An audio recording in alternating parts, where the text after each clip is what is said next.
2 दिन बाद राम और राजशेखर परिवार मद्रास पहुंच गया। अभी बीच प्रतियोगिता को थोड़ा समय था, इसलिए उन्होंने 3 दिनों तक मद्रास में आराम किया। राम ने अपना अभ्यास तो शुरू रखा, लेकिन वो जानता था कि इस प्रकार की लड़ाई के लिए उसके शरीर और मन को आराम करने की भी बहुत ही ज्यादा जरूरत थी, इसलिए उसने ज्यादा तनाव नहीं लिया।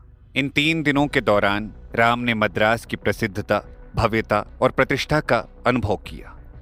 हालांकि तीसरे दिन तक पहुंचते पहुंचते राम का धीरज टूट गया। उसे बेसब्री से इंतजार था कि कब बीच प्रतियोगिता की लड़ाई शुरू हो। मद्रास में उनका बसेरा बाकी योद्धाओं की तरह कुमार परिवार के आंगन में ही था, लेकिन राम ने जानकी के परिवार वालों को नहीं देखा। अब तक वो जानकी को भूल नहीं पाया था और उसके दिल में उसकी मौत की पीड़ा अभी भी वैसी की वैसी ही थी। कुमार हवेली इतनी ज्यादा विशाल थी कि दुनिया भर के योद्धा वहां बीच प्रतियोगिता के लिए रहने आए हुए थे, लेकिन फिर भी कोई किसी से मिला तक नहीं। राम ने तो इतने दिनों में एक भी दूसरा परिवार नहीं देखा, लेकिन कृष्णन और बलराम ने पता लगाया था कि दुनिया भर के संप्रदायों और परिवारों के अद्भुत योद्धा धीरे धीरे आ रही थे। तीसरे दिन राम मन ही मन बात कर रहा था कि कब प्रतियोगिता चालू होगी कि तभी उसने बलराम को देखा, जो उन लोगों के कमरे की ओर भागते हुए आ रहा था। बलराम का चेहरा तनावपूर्ण था। उसे राम को बताना था कि बीच प्रतियोगिता जल्द ही शुरू होने वाली है। इन 3 दिनों में मद्रास के अंदर इतने अद्भुत योद्धाओं का आगमन हुआ, जिसकी वजह से मद्रास में माहौल भी गर्मा गया था। हालांकि बीच प्रतियोगिता एक अंदरूनी मामला था, फिर भी इस मामले की खबरें परशुराम भूमि के कोने कोने तक फैल गई थी। जैसे ही यह खबर फैली, बीच प्रतियोगिता तुरंत पूरे मद्रास में सबसे गर्म विषय बन गया। हर कोई उत्साह के साथ बीच प्रतियोगिता की चर्चा कर रहा था। कौन सा परिवार या संप्रदाय अव्वल नंबर पर आएगा, जैसे विषय पर हर चौराहे पर चर्चा हो रही थी। कुछ लोग तो कौन हिस्सा लेने वाला था उसकी भी माहिती लेकर आए थे। सारे योद्धाओं में कौन बेस्ट था, वो भी चर्चा हो रही थी। इन चर्चाओं के आधार में एक सट्टे का व्यापार भी खुल गया था। काफी लोग सट्टा भी खेलने लग गए थे कि कौन योद्धा बीच प्रतियोगिता जीतेगा। जब ये बात राम को पता चली तो वो मन ही मन हंसने लगा। बलराम को लगा था कि बीच प्रतियोगिता एक रहस्यमयी प्रतियोगिता थी, लेकिन मद्रास में हर एक इंसान उसके बारे में जानता था, फिर वो योद्धा हो या ना हो। बलराम भागते हुए आया था ये खबर देने कि उस सबको बीच प्रतियोगिता के शुरुआत में शाही महल जाना था। सब तैयार हो गए। शाही महल में बलराम अपने साथ ज्यादा लोगों को नहीं लाया। उसके साथ सिर्फ राम और मेघनाथ ही थे। राम को लगा था कि बीच प्रतियोगिता का आयोजन भी कुमार हवेली के आंगन में होगा, लेकिन ऐसा नहीं था। बीच प्रतियोगिता शाही महल के अंदरूनी गर्भगृह में होने वाली थी। ये गर्भगृह कड़ी सुरक्षा के तहत था। केवल उन शक्तिशाली परिवारों और संप्रदायों को ही प्रवेश की अनुमति थी जो बीच प्रतियोगिता में हिस्सा लेने के लायक थे। कोई भी नहीं घुस सकता था। ऊपर से ये शाही महल था और हर प्रकार के नियमों का सख्ती से पालन करना पड़ता था। जब तक राम, मेघनाथ और बलराम शाही महल के अंदरूनी गर्भगृह में पहुंचे, तब तक वहां पहले से ही कई परिवार मौजूद थे। राम, तुरंत जाकर एक अच्छी जगह पर बैठ जाओ। मुझे लगता है मैं कृष्णन को भी बुला लाता हूं, बलराम ने कहा और कृष्णन को बुलाने चला गया। राम ने देखा कि वो कोई कुर्सी पसंद करे, उससे पहले मेघनाथ ने कर ली। राम मन ही मन मुस्कुराया। मेघनाथ को हर बात पे राम से आगे ही होना था। राम मेघनाथ के पास एक कुर्सी पर बैठा और बलराम और कृष्णन की जगह रोक के रखी। अब राम के पास अपने सामने विशाल मैदान का निरीक्षण करने का समय था। सीटिंग एरिया के बीचों बीच भव्य मैदान था।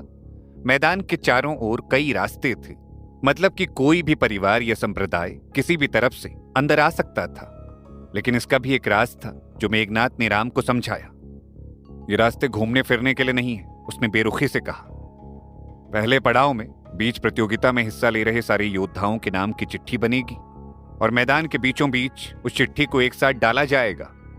फिर मद्रास का महाराज एक एक करके वो चिट्ठी को खोलेगा। उसमें हर एक परिवार या संप्रदाय के लिए एक आंकड़ा लिखा होगा। वो आंकड़ा इन रास्तों के लिए है। अगर राजशेखर परिवार की चिट्ठी में नंबर 5 आए तो हम वो 5 नंबर के रास्ते से अंदर आएंगे, समझे? लेकिन मेघनाथ ने आगे जो समझाया वो सुनकर तो राम दंग रह गया। ये रास्ते दिखते सीधे थे, लेकिन थे नहीं। जैसे ही परिवार या संप्रदाय इन रास्तों पर चलकर मैदान में आएगा तो मैदान एक भूल भुलैया में बदल जाएगा। उस भूल भुलैया में से निकलने के रास्ते 5 ही थे और योद्धा होंगे सैकड़ों। जो 5 योद्धा उस भूल भुलैया में से निकलेंगे वो 100 साम्राज्य युद्ध में हिस्सा ले पाएंगे। ये सुनकर राम को अचानक कुछ विचार आया और उसने अपने आसपास का निरीक्षण किया। उनके आसपास भी कुछ परिवार आ गए थे और उनके प्रभामंडल से साफ लग रहा था कि उन सभी से निपटना आसान नहीं था। हालांकि उसे वहां झिलमिल नहीं दिखी, लेकिन उसकी नजर एक महान संप्रदाय के योद्धाओं पर जरूर गई। यह था कुरूप संप्रदाय, जो उन लोगों से थोड़ा दूर बैठा था, लेकिन उन्हें देखकर ऐसा लग रहा था कि वो लोग बेहद ज्यादा शक्तिशाली थे। उन्हें देखकर राम का दिमाग भी चकराने लगा।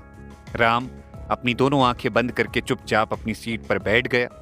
प्रतियोगिता शुरू हो उससे पहले वो थोड़ा आराम करने की कोशिश कर रहा था। हालांकि वो ज्यादा आराम नहीं कर पाया, क्योंकि थोड़ी ही देर बाद अचानक ही उसके कान को चीर देने वाली एक भयानक आवाज मैदान में से आई। उसने तुरंत आंखें खोली। उसने बगल में देखा तो बलराम और कृष्णन आ चुके थे, और सामने देखा तो मैदान के बीचों बीच एक मंच निकला हुआ था। मंच पर कुछ आकृतियां खड़ी थी। राम ढूंढ रहा था कि इतनी भयंकर आवाज निकाली किसने थी। फिर राम को इन आकृतियों से मन को दहला देने वाली आभा महसूस हुई। इनकी आभा इतनी खतरनाक थी कि उनके आते ही उनकी आभा का हवा के साथ टकराव हुआ था, जिससे वो भयंकर आवाज निकली थी। मंच पर कुल 4 लोग खड़े थे। उनका नेतृत्व करने वाला व्यक्ति सफेद बाल और सफेद दाढ़ी वाला एक बुजुर्ग योद्धा था।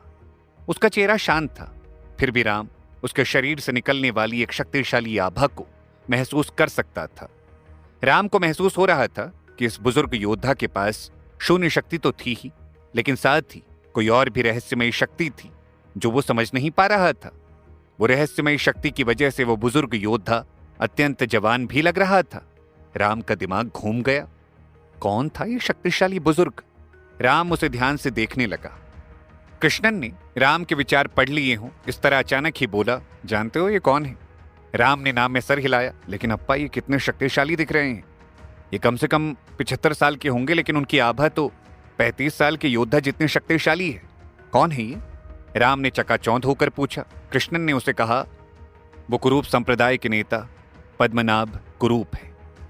उसके पीछे सफेद कपड़े पहने युवक दिख रहा है। राम ने देखा, वो युवक भी बहुत ही अद्भुत लग रहा था। कृष्णन ने कहा, वो कुरूप परिवार का राम राजशेखर है, अभिषेक कुरूप। बहुत ही मजबूत प्रतियोगी है। मद्रास के सट्टेबाजों ने इसी पर दांव लगाया है।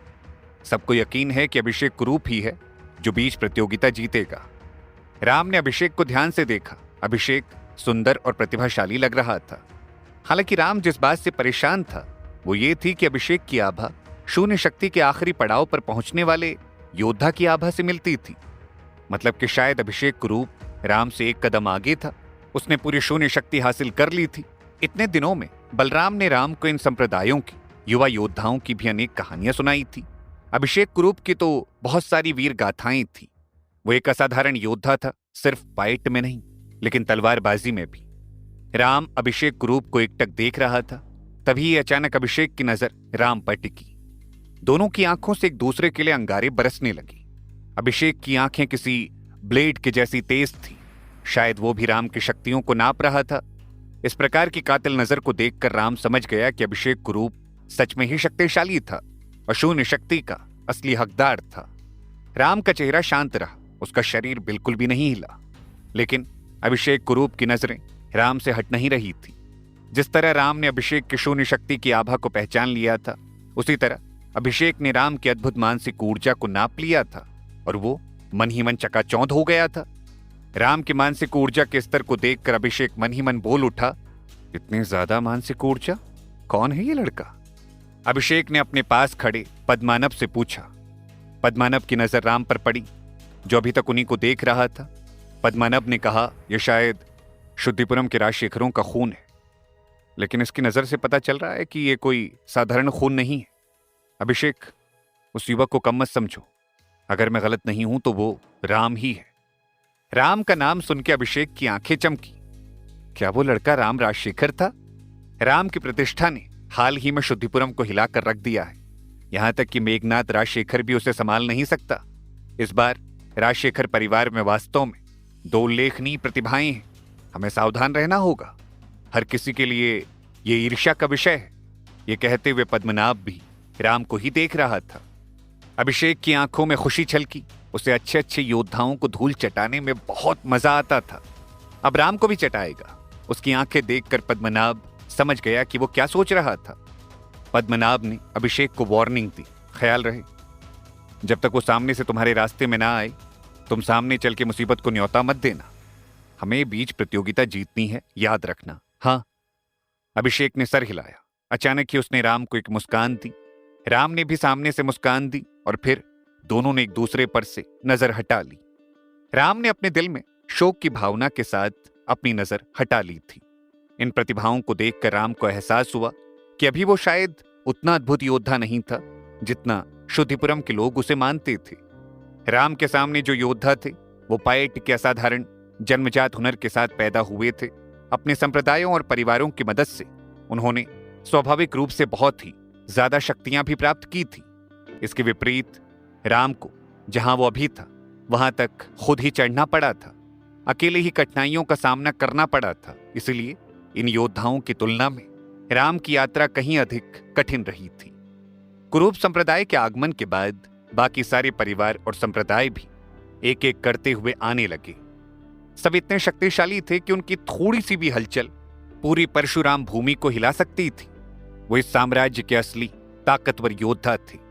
जैसे ही और अधिक दल आए, राम ने बाकी दो महान संप्रदायों को देखा। एक तो जंगली राजा संप्रदाय और दूसरा था मनहूस योद्धा संप्रदाय। ऐसा नाम क्यों है? राम ने कृष्णन से पूछा। कृष्णन ने नाम में सर हिलाया। वो नहीं जानता था कि मनहूस योद्धा संप्रदाय ने अपना नाम ऐसा मनहूस क्यों रखा था। शायद दूसरे योद्धाओं के लिए मनहूस साबित हो, इसीलिए राम ने कहा तो कृष्णन मुस्कुराया। भले ही अजीबोगरीब नाम थे, लेकिन उन संप्रदायों के योद्धा भी बहुत ही शक्तिशाली दिख रहे थे, अभिषेक कुरूप की तरह। जब राम इन विरोधियों को देख रहा था तो कुछ ही दूरी पर कुछ लोग भी थे जो उसे देख रहे थे। राम की चर्चा फुसफुसाते हुए वो लोग भी कर रहे थे। क्या वो वही राम है जिसका झिलमिल नायक ने पहले उल्लेख किया था? यह प्रश्न एक काले कपड़े वाले योद्धा ने अपने परिवार वाले से पूछा। जो व्यक्ति राम को देख रहा था वो एक काले कपड़े पहना हुआ युवक था। वो काफी सुंदर था, लेकिन उसकी आंखों से अहंकार नदी की तरह बहता था। वो उस प्रकार का योद्धा प्रतीत होता था जो सोचता हो कि वो एक सबसे शक्तिशाली योद्धा है। इसके अहंकार को देखकर राम मन ही मन हंसा। राम नहीं जानता था वो कौन था। राम की नजर उसके पास खड़े एक दूसरे हैंडसम योद्धा पर पड़ी। राम को लगा कि उसने उसको कहीं देखा है, लेकिन राम को याद नहीं आ रहा था। ये था जंगली राजा संप्रदाय का लाल विवेक जंगली। जंगली सिर्फ उनकी हरकतें नहीं बल्कि उनका सरनेम भी था, और श्रीनगरी में लड़ते हुए विवेक जंगली अनेक सिपाहियों में से एक सिपाही था। वो अलग से इस तरह अभ्यास लेने श्रीनगरी पहुंचा था जहां उसने राम की शक्तियों को देखा था। विवेक भी राम को एकटक देख रहा था। उसने कभी नहीं सोचा था कि 1 साल के अंदर राम की औकात इतनी बढ़ जाएगी कि वो बीच प्रतियोगिता में हिस्सा लेने की हिम्मत करेगा। हालांकि राम को अभी तक याद नहीं आ रहा था कि उसने विवेक को कहां देखा था। फिलहाल तो उसने विवेक और वो काले कपड़े वाले योद्धा को उसकी ओर देखकर फुसफुसाते हुए बोलते देखा। उनके हाव भाव से ऐसा लग रहा था मानो वो लोग अंदर ही अंदर राम का मजाक उड़ा रहे हों। राम को उससे कोई फर्क नहीं पड़ता था। वो जानता था कि वो लोग अहंकार की वजह से उसका मजाक बना रहे हैं। काले कपड़े वाला विवेक से कह रहा था, इस बार मैं सच में इस राम के साथ लड़ने की उम्मीद करता हूं। मैं उसकी क्षमता का परीक्षण करना चाहता हूं, देखना चाहता हूं कि क्या वो झिलमिल नायक कह रही थी उतना शक्तिशाली है भी या नहीं। कहते हुए उस काले कपड़े पहने योद्धा ने राम को घृणापूर्वक देखा। सोम, बेहतर होगा कि आप जानबूझकर राम को उकसाएं नहीं, विवेक ने कहा। काले कपड़े वाले का नाम सोम था। यह सुनकर सोम थोड़ा इरिटेट हो गया और विवेक की ओर गुस्से में देखने लगा। हालांकि वो मन ही मन यह फैसला कर चुका था, अगर राम उसके सामने आया तो वो बोल देगा कि झिलमिल सिर्फ और सिर्फ उसकी है, राम की नहीं। ये बात साफ थी कि सोम को गलतफहमी थी कि झिलमिल राम के प्यार में है। वो झिलमिल से प्यार करता था। राम को पता ही नहीं था कि सोम के मन में ये सब विचार थे। अचानक ही राम की नजर सोम पर गई। सोम का चेहरा बर्फ जैसा ठंडा था। राम ने सोम को पहले कभी भी नहीं देखा था। स्वाभाविक है वो थोड़ा बौखला गया था कि सोम उसे इतनी नफरत से क्यों देख रहा था। क्या सोम को भी वो पहले मिल चुका था? हालांकि उस वक्त कोई निष्कर्ष नहीं निकलने के बाद राम ने अपनी नजरें हटा ली। उसने फिर अपनी आंखें बंद कर आराम करने की कोशिश की, लेकिन फिर से एक हंसी ने उसे डिस्टर्ब किया। उसने आंखें खोली तो देखा कि एक सुनहरी रोशनी की एक जबरदस्त किरण अचानक मंच पर चमक उठी थी। किसी ने अनाउंस किया, शाही परिवार पधार रहे हैं। राम देखता रहा। उसे शाही परिवार की असाधारण प्रतिभा में बेहद दिलचस्पी थी। उसने सुना था कि जैसे कुरूप संप्रदाय में अभिषेक कुरूप था और राजशेखर परिवार में राम राजशेखर था, वैसे शाही परिवार में भी था महाराज ज्योतिन। कौन था ये महाराज? क्या शक्तियां थी उसकी? क्या राम उससे भिड़ पाएगा? जानने के लिए सुनते रहिए शुद्धिपुरम, अ मिस्टीरियस किंगडम, सिर्फ पॉकेट एफएम ऐप पर।